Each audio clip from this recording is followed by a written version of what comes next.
Bismillahirrahmanirrahim. Alhamdulillahirabbil alamin. Wa bihi nasta'in ala umurid dunya waddin. Asyhadu an la ilaha illallah, asyhadu anna Muhammadan abduhu wa rasuluh. Allahumma salli ala Muhammad wa ala ali Muhammad. Kita awali dengan membaca Bismillahirrahmanirrahim. Sambungan pelajaran kita,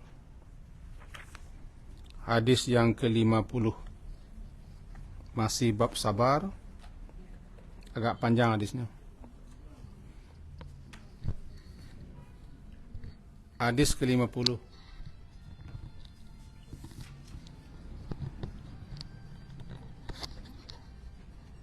Lah, aku ndak ada dia balik nomor namanya itu. An Ibn Abbas, itu juga.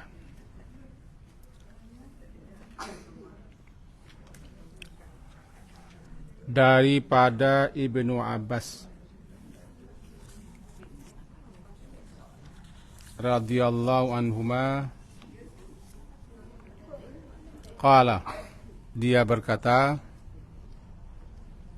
qadima Uyainah bin Hisin. Lah, so. Telah datang Ibnu Abbas. Telah datang si Uyainah bin Hisin ke Madinah. Fanazala ala bini akhihi Al-Hur bin Qais. Maka dia singgah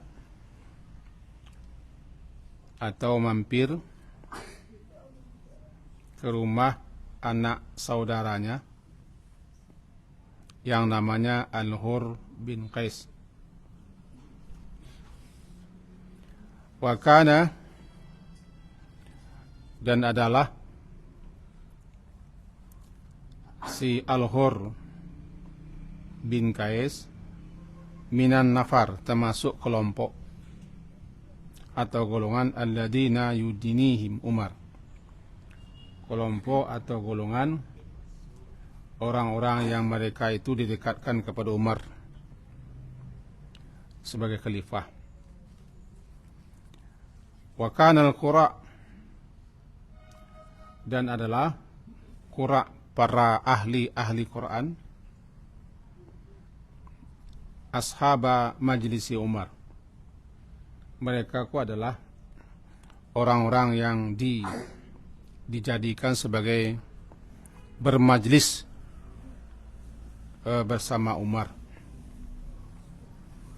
Lalu fanazala ala bini akhihi Hur bin Qais. Kemapanya? Wa musyawaratihi, dan orang-orang yang diajak oleh Umar bermusyawarah. Kemudian yang namanya si Uyainah meminta kepada Al-Hur agarnya bisa dipertemukan dengan Umar. Nah, kita potong so. Lalu Umar bin Khattab mengizinkan. Itu mengizinkan si Uyainah untuk bertemu. Ketika lah bertemu dengan Umar bin Khattab, langsung serta-merta si Uyainah tadi mengeluarkan kata-kata, ya Amiral Mukminin, wahai Amirul Mukminin.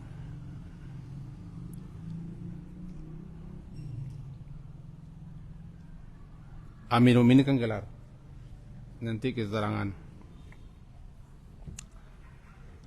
Engkau itu hati-hati dan waspadalah, oh ya anak si Khattab, dulu kesannya. Engkau tidak banyak memberi dan tidak pula memerintah dengan adil. Menengah itu Umar agak naik apa ni, hampir-hampir menjatuhkan sanksi hukuman. Lalu Al-Hur ketika itu membaca ayat, ya Amirul Mukminin, Allah telah menyuruh dan Allah telah berfirman kepada nabinya, khuzil afwa, jadilah pemaaf dan suruhlah orang berbuat yang baik, a'rid anil jahilin, berpaling daripada orang yang jahil. Dan orang ko termasuk orang jahil ko. Demi Allah, Umar bin Khattab adalah orang yang sangat patuh, sangat taat kepada firman Allah Ta'ala. Demikian kira-kira terjemah ringkas. Mari kita pahami. Umar bin Khattab kan digelari dengan Amirul Mukminin. Amir pemimpin orang-orang mukmin. Itu gelar khalifah. Umar bin Khattab setelah kematian atau meninggal wafatnya Abu Bakar sekitar tahun 3 Balik Hijriah, yakni setelah 3 Balik tahun hijrah ke Madinah, Nabi wafat di tahun ke-10 Hijriah setelah beliau haji wada.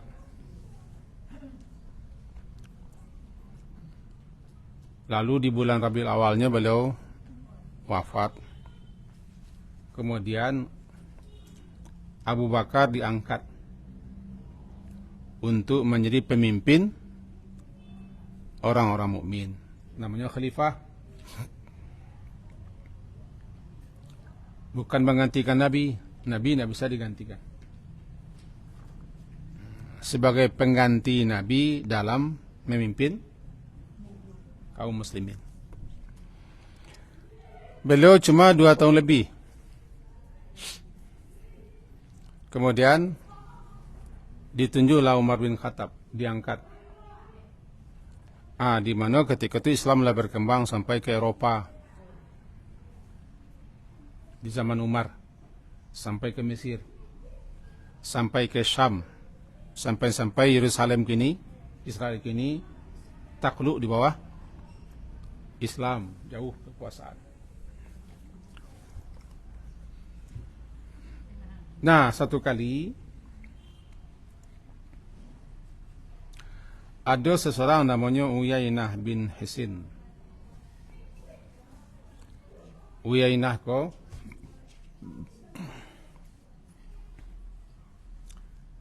dulunya kafir. Ketika terjadi penaklukan kota Makkah, masuk Islam. Tipikalnya agak kasar. Kasar, kareh, mengecek agak kurang matapih, kurang basariang. Bahkan pernah murtad dalam sejarah. Lalu ditangkap. Dihadapkan kepada Abu Bakar sebagai tawanan. Kemudian setelahnya kembali masuk Islam, dilepaskan balik si Uyainah. Nah, ketikanya datang ke Madinah, lalunya mampir singgah di rumah anak saudaranya. Di situnya tinggal di Madinah, sebabnya di Syam.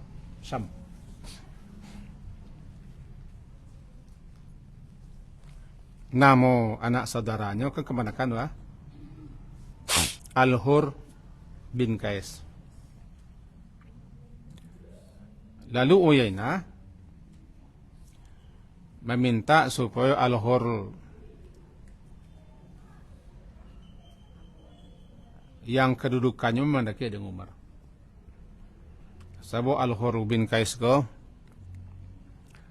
orang-orang yang diajak oleh Umar bin Khattab musyawarah. Berarti nyodake dengan Umar. Umar mengangkat para ahli-ahli Quran sebagai orang yang diajaknya sebagai teman musyawarah dan pemberi nasihat. Nah, namanya tim. Dibentuk tim khusus sebagai penasihat bagi pada presiden khalifah. Asia yang ke Umar, ahli Quran.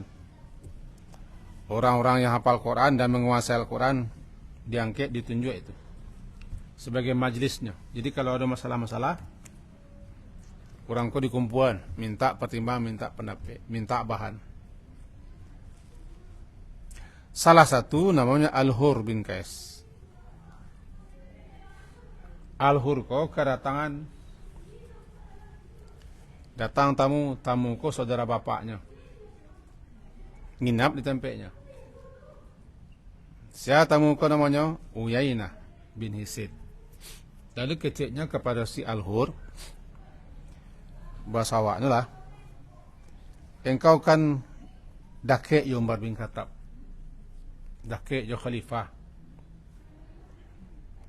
Bayangkan ketika itu Islam lah jauh berkembang sampai ke Eropa, sampai ke Afrika, sampai ke Timur Tengah, bahkan Israel gini kok dikuasai Islam.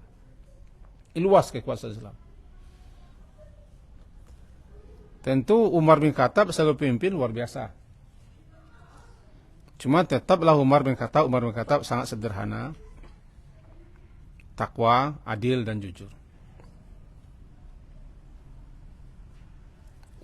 Mengeceklah si Uyainah. Tolong pertemuan ambo jo Umar. Jawapan si Al-Hur, dilah. Maka Al-Hur mengecek kepada Umar, bahwa ada nang bertemu beliau. Intinya dijawab oleh Umar, ndak ada jadi itu bahasa. Bertemulah. Bertemu ya Umar. Ketika lah bertemu cako, keceknya hei, anak si Khattab, Ibnal Khattab, anak Khattab. Sebab Umar ko kan apa no Khattab, anak Khattab. Ini tidak presiden, no khalifah, luas kekuasaannya. Cara main bau sih, tidak salah lah. Kalau orang model ko langsung ditangkap di zaman ini.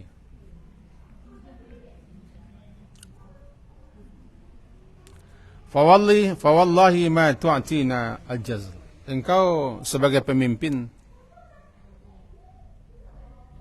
tidak memberi kepada kami dengan pemberian yang banyak.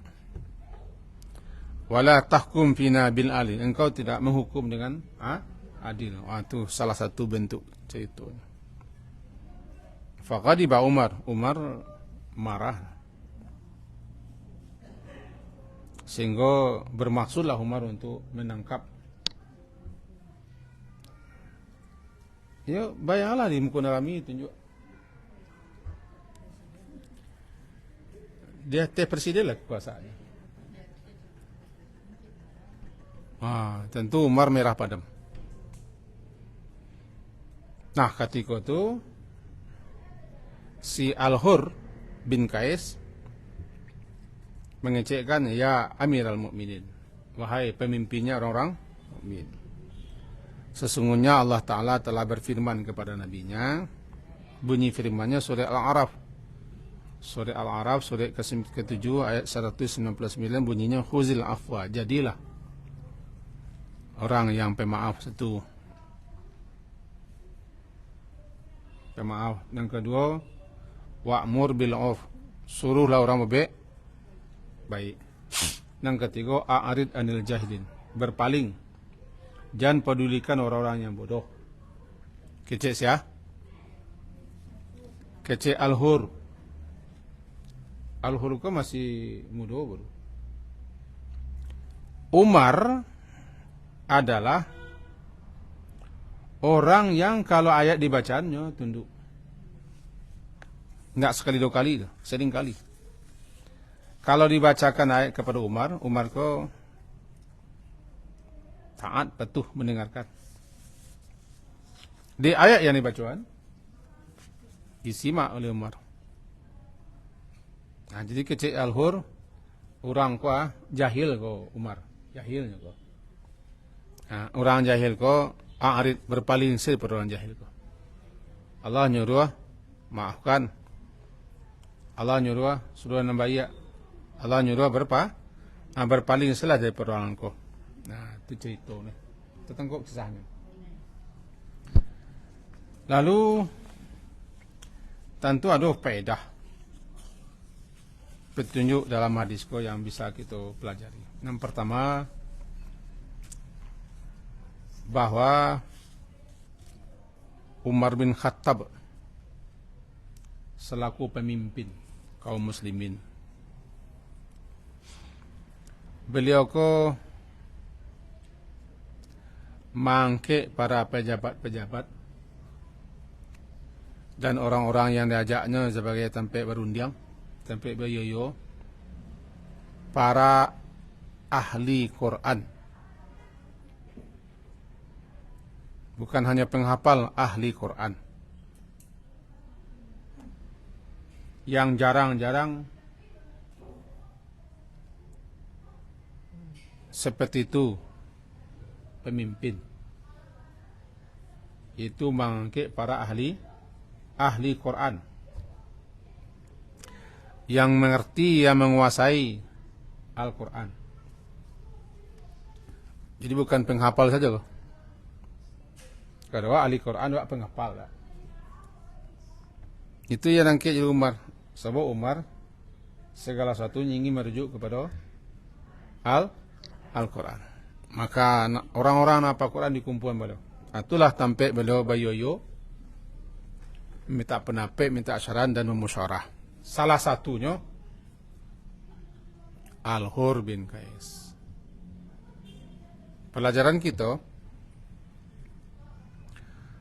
walaupun kita tidak pemimpin,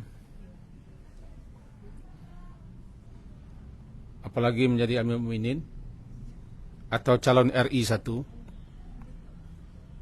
atau calon RI 2 yang sedang heboh-heboh nah.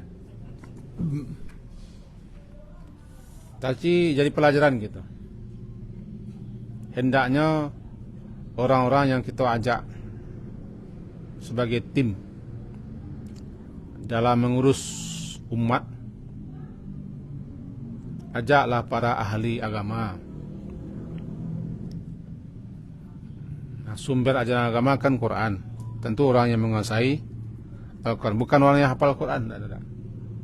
Bukan orang yang juara tilawah, tidak itu. Mengerti, memahami Al-Quran itu. Itulah tampai orang yang kadi bawa kadi ajak ni kabayo tampai musyawarah. Sebab yang dijalankan kan Al-Quran. Itulah Umar. Ya, tentu berbedalah dengan negara kita. Ya, semuanya kan politik.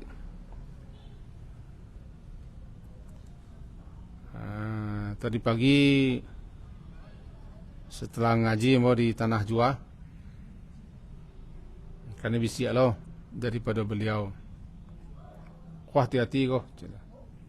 Bah, hati-hatinya. Dia. Sebab kini ku ulama lagi laki beliau. Tokoh-tokoh Islam lah, diangke-angke beliau. Itu mah jadi wakil aja. Waduh, mau nologo. Kalau pengalaman ada sudah. Kecil beliau kok.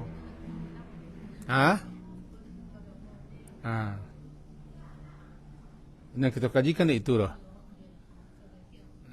Orang mangke tokoh Islam kan ada maunya. Bukan untuk menjalankan syariat. Tapi meraup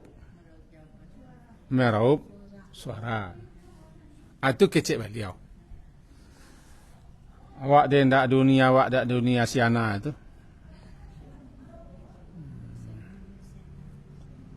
Mengganggu aja. Jadi ulama, tokoh kadang diangkat, dikasih jabatan, kedudukan, ada maunya di belakang. Dan namuh lo ulama atau tokoh ko diangkat, tentu ada lo maunya. Berbeda dengan Umar. Umar mengangkat orang-orang dekatnya, para ahli Quran. Kalau orang ahli Quran tentu menguasai hukum-hukum syariat, aturan Allah.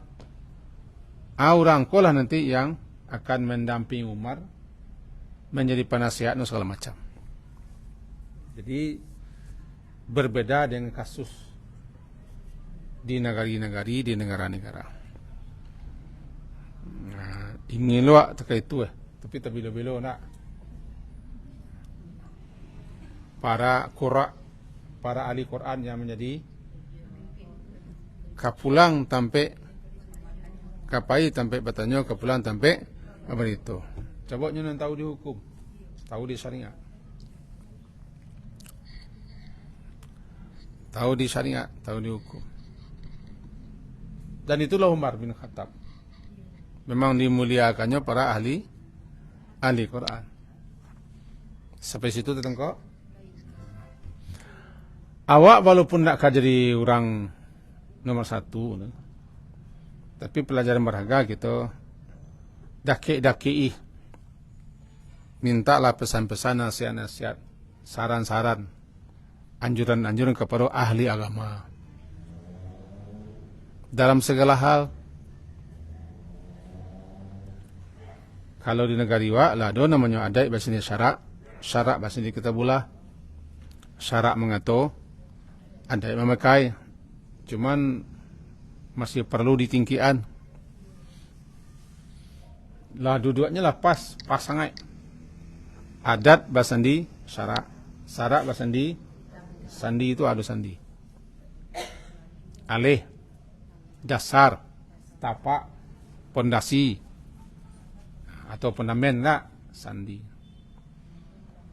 Jadi kalau basandi ke syarak berarti ada tagak dia sandi. Dia sandi harus kuatlah sandinya. Kini namanya kan ABS, ABK ya. ABK, ABS.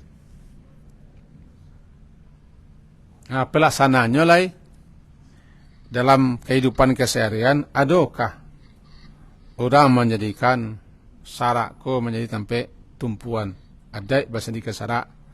Adakah mamak-mamak kita dalam rundiang-rundiang? Dalam rundiang di balai ruang atau di Madima menjadikan landasannya ke syarak. Syarak. Tuh. Baik jatuh singkong lo kok. Kok ni nak mamak mah? Kok ni mamak? Ambo mangku amu ni mau jabatan pengulu atau pengulu pucuk dulu kan. Itu alasan. Alasannya ya supaya jan pemangku adat atau pengulu atau pucuk-pucuk cukup tu ahli adat men sadalol. Ndak ada nan ahli syarak.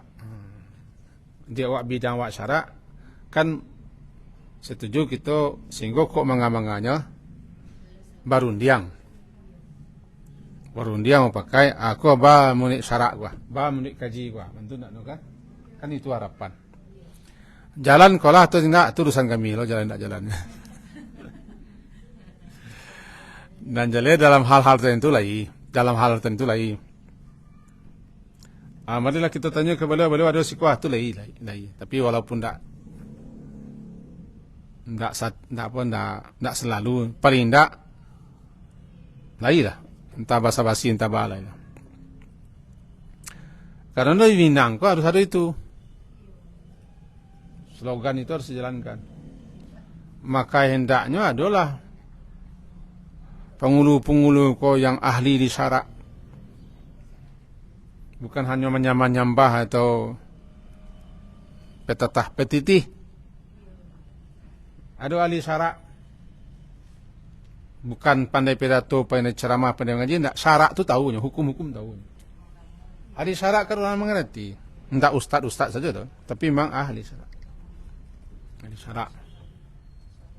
Umar, orang-orang ko nangkitnya sebagai penasihat. Penasihat. Di Minang, alado itu. Tinggal cuma lagi pelaksanaannya supaya lebih mantap supaya hanya jangan slogan saja. Dulu ketika ambo masuk ke mudah-mudah sekiranya panjang masalah. Panjang kilik-kiliknya kan. Itu yang pertama. Itulah Umar bin Khattab. Kemudian beliau mangke orang tu ndak umur. Ndak umur ke ada. Lain ndak orang ko ahli Quran. Belangke kelompok-kelompok. Salah satu yang muda namanya Al-Hur bin Qais. Al-Hur bin Qais ahli Quran. Itu kisah. Kemudian Umar bin Khattab selalu pimpin, dia ada orang yang kamado, ada kebesuh, diizinkan. Beliau memang terkenal Umar bin Khattab itu orang yang tidak punya istana. Umar bin Khattab tidak ada istana. Tidak ada istana itu. Kerana habis di kemah saya. Pernah beliau diriwayatkan orang mencari beliau, orang negara lain. Ditunjuk orang Umar bin Khattab senang di bawah kayu itu, di bawah sampai senang bertaduha. Tercanggang seorang. Iko pemimpin umat Islam ya, tercanggang. Canggang, itu Umar bin Khattab. Jadi Umar bin Khattab adalah orang yang tidak sulit untuk ditemui.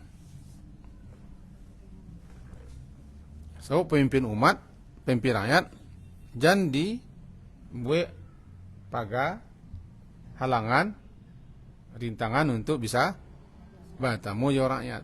Itulah Umar bin Khattab. Kadang-kadang nyonya rundo kan. Kan populer cerita nyonya rundo. Yang mangke ke ruang gandum seorangnya lah tu. Rundo ya. Begitu tanggung jawabnya. Paling-paling wak kini ko bandai ni ko. Andai kok sekiro no. Ko Umar lah yo. Ko Umar lah kan ko ya, ko Umar lah di Indonesia ko. Ko salah baca. Tak akan mungkin terjadi tu. Agak-agak salah. Yang berikutnya boleh menjadi perantara. Perantara mencari orang laki untuk bisa tercapai keinginan bersuah jadi pemimpin. Mencari orang dalam. Tapi bukan makasudnya lain.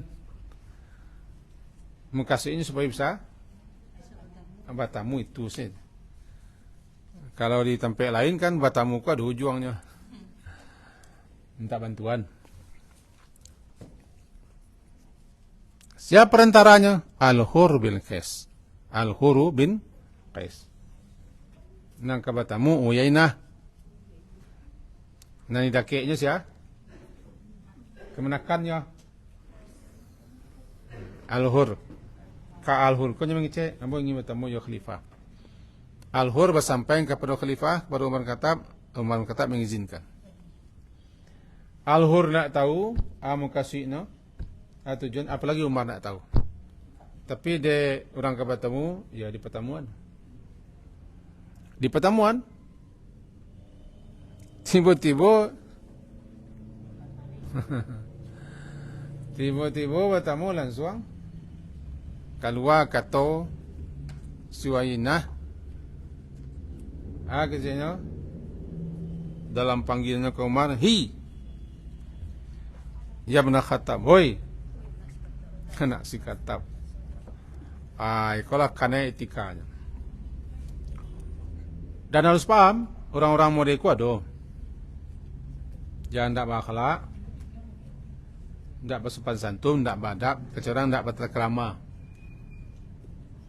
Wataknya kasar, tabiatnya tak itu harus paham. Langsung saya sekalinya ngecekan. Demi Allah, ma tu'tina ajazla, engkau mengasihi kami sebagai orang bawahan kau, orang jelata, hendak barah nginyi. Dan engkau ketika menetapkan hukum tidak adil. Itu kan tuduhan langsung, dituduh. Kalau Habib Kirzik kalau masuk penjara kan, tuduh. Dulu Buyamka masuk penjara. Penjara Buyamka kan. Sebelumnya orang waknya Pak Nasir. Tak boleh keluar negari, itu Pak Nasir. Di Mayo Baliwado, tak boleh Pak Nasir ada sinan. Ketika petisi 50 lah. Tadi tekanannya petisi 50 hendak menyampaikan nasihat-nasihat kepada Pak Soeharto dulu. Tentang bagaimana begini, langsung tokoh-tokohnya termasuk Pak Nasir dicekal. Kalau zaman Patangko tidak dicekal, dipinjarakan. Sia saja rasul-rasul nun kamanu dipenjarakan. Kalau Umar tidak, silakan Maduk. Cuman dia orang kok kasar.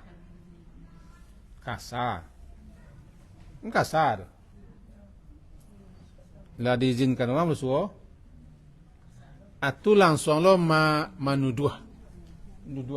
Engkau membagi-bagi, memberi-beri tidak banyak. Menghukum tidak, engkau menghukum tidak adil. Umar, Asia lo tidak ke Tasimbaba. Itu Simbaba, daki nerami, daki orang banyak, lalu tiba-tiba ada orang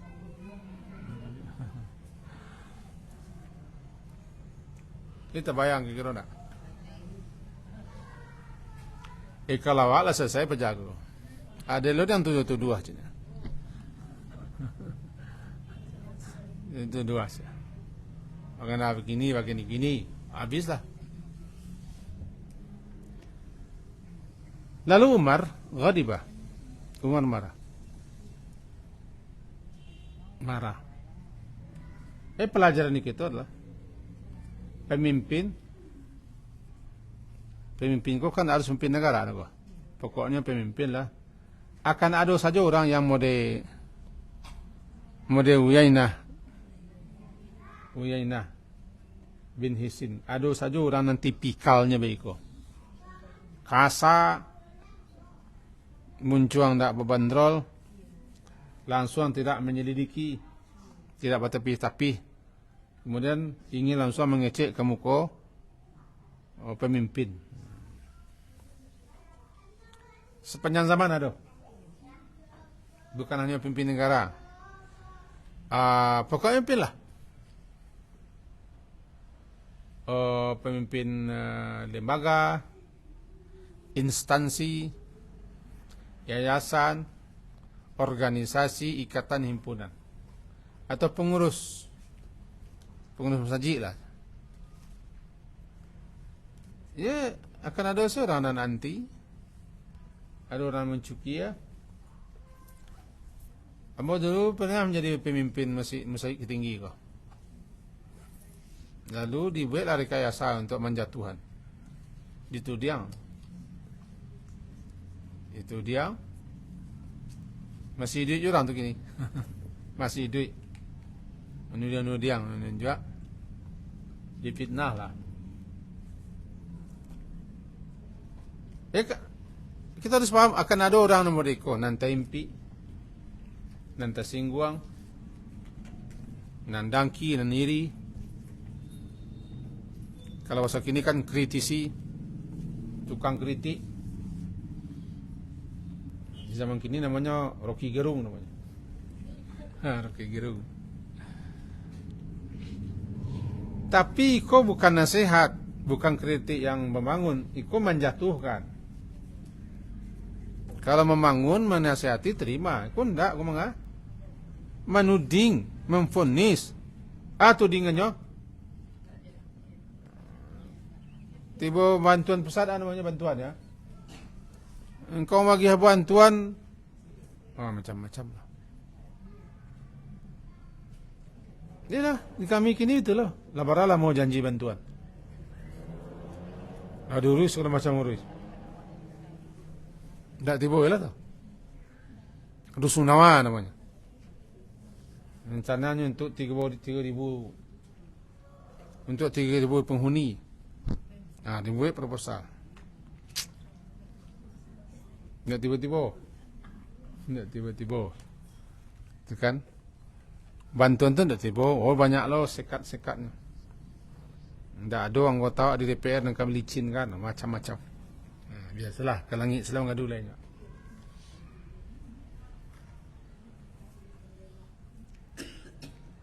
Langsung orang bawahnya tidak menerima kok, besawaknya tidak menerima, atau dianggapnya kok tidak sesuai dengan proposal pengajuan, langsung pergi ke istana. Tiba sinan,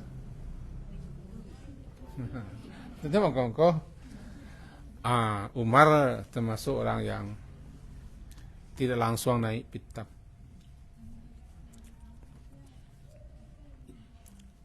Karena siapapun jadi pemimpin harus memahami ada orang yang boleh tipikalnya tak iko. Oleh itu, langsung saya memponis, mengklaim bagaimana begini, begitu, tudingan begini. Ya saya lah pernah jadi pemimpin terasa tu. Pernah memimpin, pernah jadi ketua. Kalau kurang-kurang semangat, kurang-kurang tekad, kena tabah teringonya, ya muncul orang padiah. Sudahlah padiah oleh.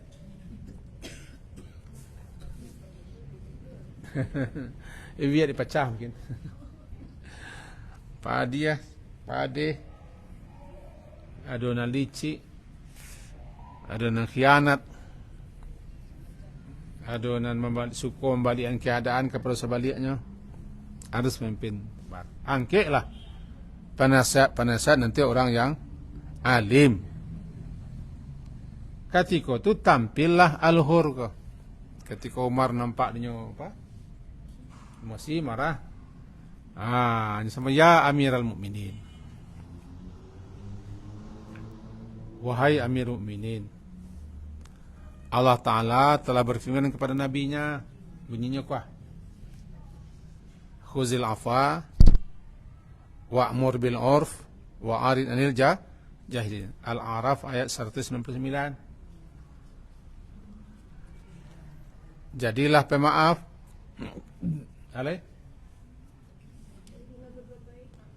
suruh orang berbaik,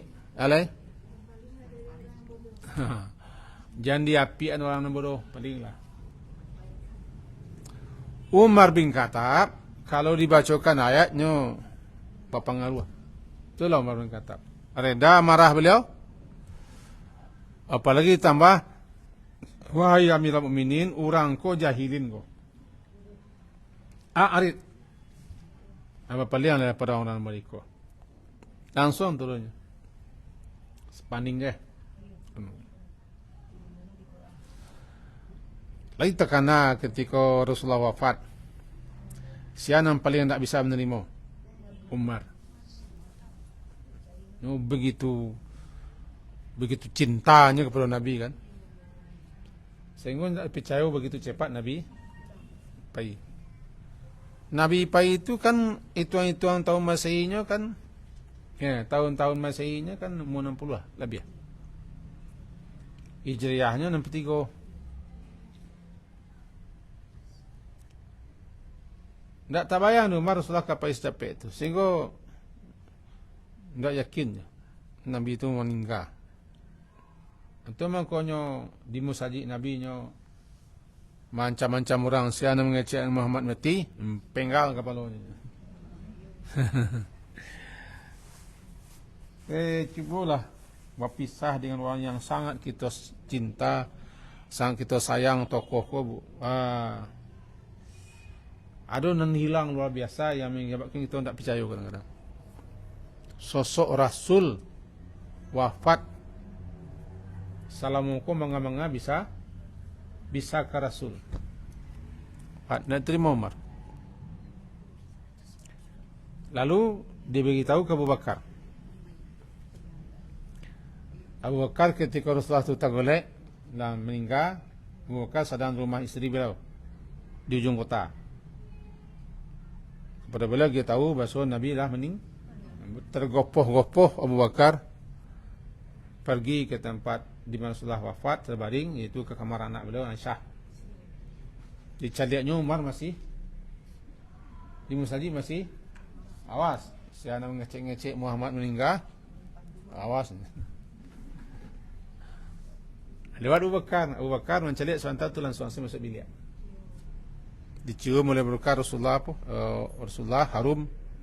Ternyata engkau harum ya Rasulullah. Baik ketika hidupmu maupun ketika matimu. Kalau Allah Abu Bakar menemui Umar.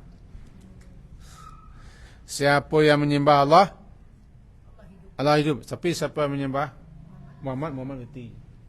Dibaca ayat, seakan-akan Umar belum pernah baca ayat itu. Padahalnya lah lama apa ni ayat.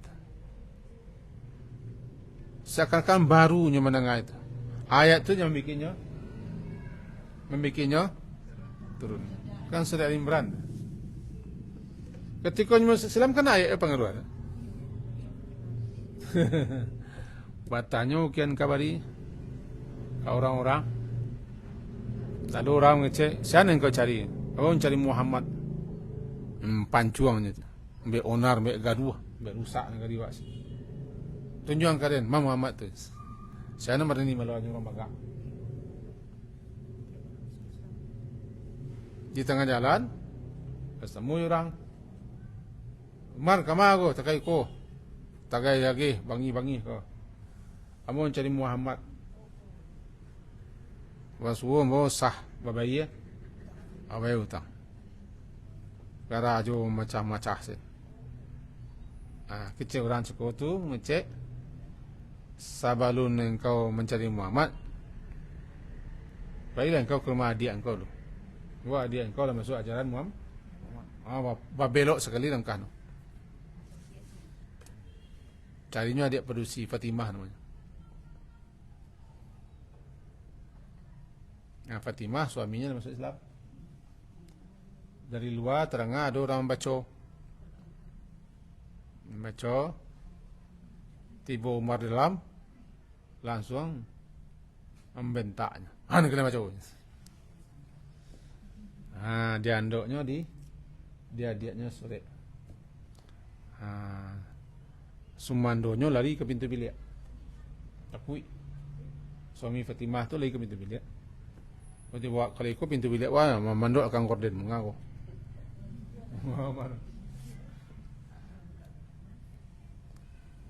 Diminta catatan yang dibaca cokot tu. Enggak mau bagian. Si Fatimah adiknya, enggak bisa. Bukri, enggak bisa. Engkau kumuh. Dibaca rohnya.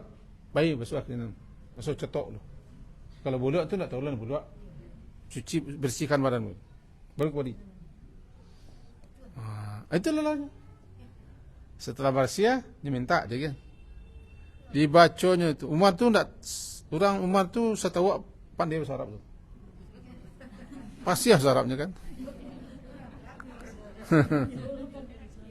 Dia baca Taha.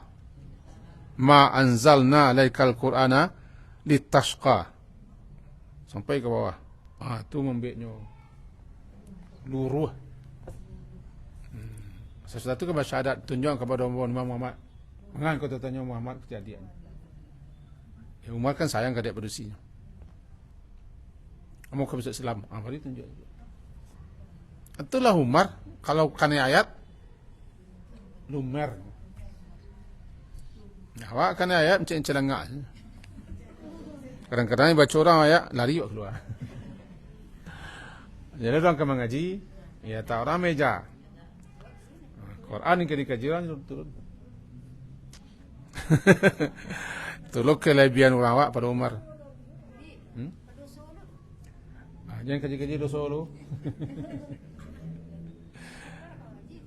Ini betul lah orang awak. Nama korang nak muat mempengaji ku 3 saja. 1, 2, 3 nak muat. Yang pertama gantang 8 buah. Yang kedua pandi mana? Yang ketiga tak banci. Alah tentu dia kaji kesampaian itu. Itu petang ya. Sandung ngaji ala jaleh dia ngak kaji. Idangan me anu le. Nang kaji orang ala jaleh do. Kami di anu senaja lah di masjid Empek Menara anu mentul lah. Sudah selamatkan suamiku tu nampak no anu lari keluar. Kadang-kadang selama ngaji singajo mana no. Kalau duduk sebentar. Yang tindak duduk sebentar macam ayat tu lari keluar. Ini mentun. Walaupun mentun alasan yang paling kuat nyo ndak Umar. Nyo tu ndak Umar. Umar dengar. Jadi Umar bin Khattab tu sajak mulai masuk Islam lah ayat namanya. Ayat nama runtuhannya. Ketika Rasulullah meninggal, ayat lu nan maruntuhannya tu. Mantulah kau ketika jadi pemimpinnya. Siapa kau? Saya datang Uyainah ya. Yalah. Allah. Dibacakan oleh Al-Hur ayat. Itulah gunanya penasihat. Al-Hur ketika tu deknya tahu Sia Umar langsung disaponya Umar. Lahkah mengambil tindakan Umar saponya. Ya Amirul Mukminin. Allah berfirman kepada nabinya, jadilah pemaaf, huzil afwa. Wa'mur bil 'urf. Suruhlah orang baik-baik.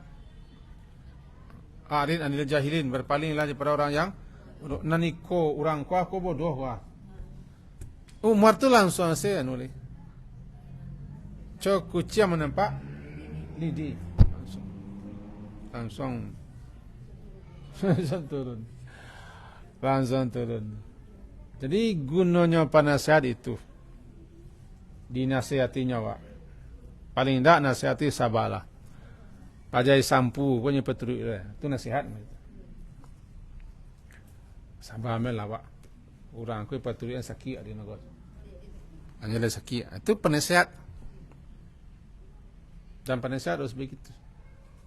Pemimpin kok pejabat sosial lah harus ada nangka diangkatnya orang sebagai penasihat. Kalau salah, kalau terlongsong atau kalau begini ada nangka menasihatinya. Mestinya begitu.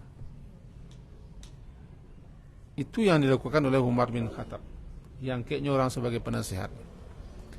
Intinya kalau ada masalah-masalah orang pun nangka menasihatinya. Dewa di zaman Gus Dur namanya pembisik. Itu Gus Dur kan. Ketika Gus Dur jadi presiden kan namanya pembisik presiden. So Gus Dur itu ndak tahu sedang sian yang dihadapinya. Harus ada pembisiknya. Pembisik kok kiranya nama bisik-bisik kan. Begini. Akhirnya kan Gus Dur berhenti. Berhenti Gus Dur. Aku petunjuk yang nampak di kita dalam hal itu. Dan kemudian terakhir di kita, mari kita beraja. Beraja amuah menimo nasihat. Lebih-lebih seorang pemimpin. Pemimpin tidak boleh otoriter, tidak boleh manden, tidak boleh egoistis dan segala macam. Harus pemimpin itu orang-orang yang mau diberi nasihat. Cuman itu loh manihnya kekuasaan orang. Kalau lah macik katanya lupa loh. Tiba dateh jangan ke di bawah, jangan lupa loh. Jangan tapi naik lupa loh. Hah? Ini tiba dateh. Jangan lupa. Tidak bisa keteh hendak janjang. Janjang tu lupanya.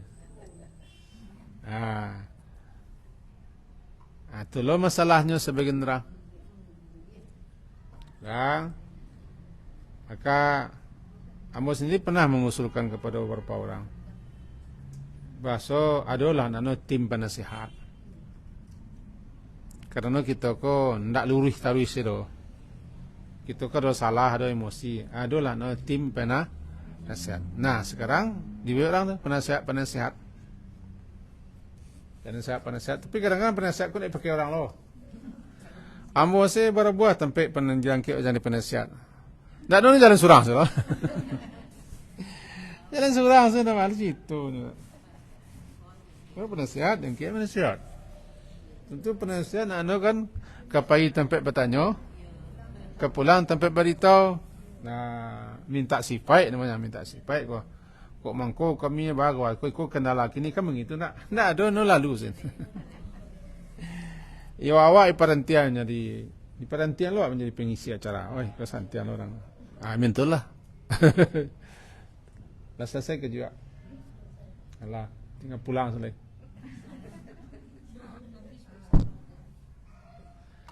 Intinya kesabaran seorang Umar. Kesabarannya bisa diluluhkan dengan Al-Quran. Dan Al-Quran itu obat yang paling ampuh untuk meredam gejolak-gejolak yang ada di dada. Kan Syifa'ul lima fis-sudur.